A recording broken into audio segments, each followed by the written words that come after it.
Olá pessoal, eu sou o Pedro Brandão, professor de língua portuguesa formado pela PUC do Rio de Janeiro. Começa agora mais uma videoaula do nosso canal Português Papo Cabeça.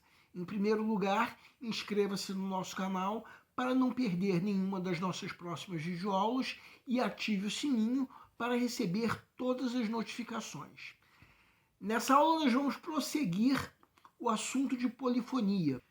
Passamos algumas aulas abordando a intertextualidade, que é a característica de um texto ligada ao fato de que, para que ocorra o processamento cognitivo, ou seja, produção e recepção de um texto, recorre-se ao conhecimento prévio de outros textos.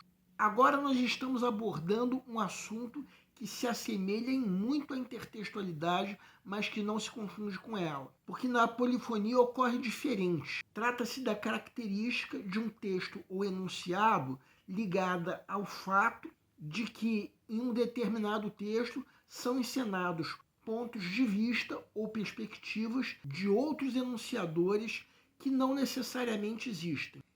Repetindo, para que vocês guardem, nós vamos explicar daqui a pouco. Na intertextualidade, o processamento cognitivo ocorre devido ao diálogo que o texto faz com outros textos. Já na polifonia, o texto encena perspectivas ou pontos de vista de outros enunciadores que nem sempre existem e, quando existem, ficam indeterminados. Parece difícil de se entender e mais difícil ainda de se diferenciar polifonia de intertextualidade. Mas em cada videoaula de sexta-feira voltada para o assunto de polifonia, nós vamos abordar os diferentes índices de polifonia e vamos mostrar de que forma se diferem da intertextualidade.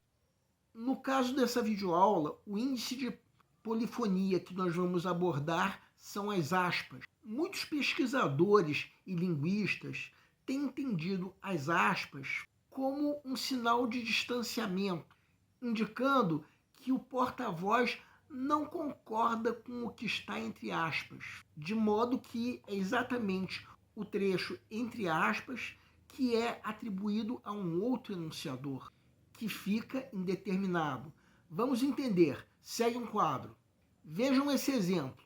O presidente se mostrou solidário com a situação do povo naquele momento. As aspas estão sendo usadas justamente para deixarem claro que o enunciador não concorda com a ideia de que o presidente seja alguém solidário.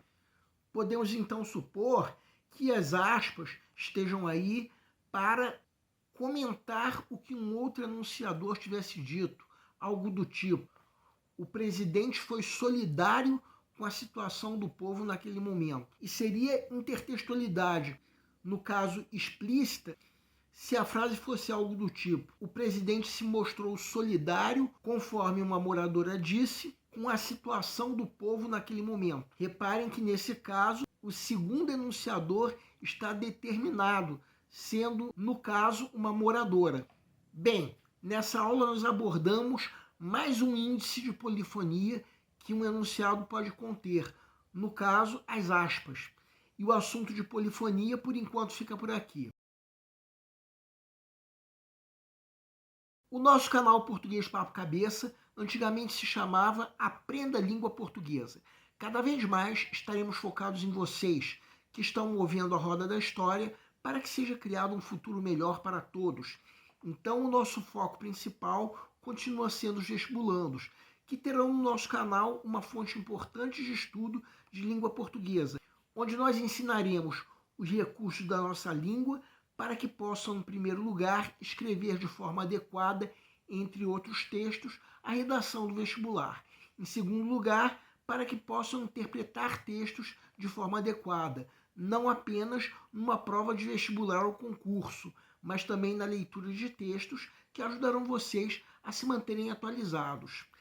Cada vez mais nós teremos no nosso canal um Papo Cabeça. Ensinaremos nossa língua sim, mas de forma a estimular a inteligência que nasceu dentro de vocês e que precisa ser estimulada. E a missão do nosso canal é melhorar cada vez mais. Então vocês podem usar a nossa fanpage do Facebook para fazerem qualquer comentário, elogio, crítica ou ainda reclamação sobre as nossas videoaulas.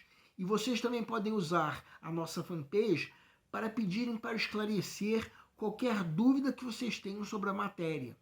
E nós agradecemos a todos vocês que estão assistindo às nossas videoaulas. Em especial, nós agradecemos a todos vocês que estão compartilhando nossas videoaulas com outras pessoas. Muito obrigado, porque vocês estão ajudando o nosso canal a ser feito. Pedimos ainda que deixem um like. Muito obrigado e aguardem nossa próxima aula.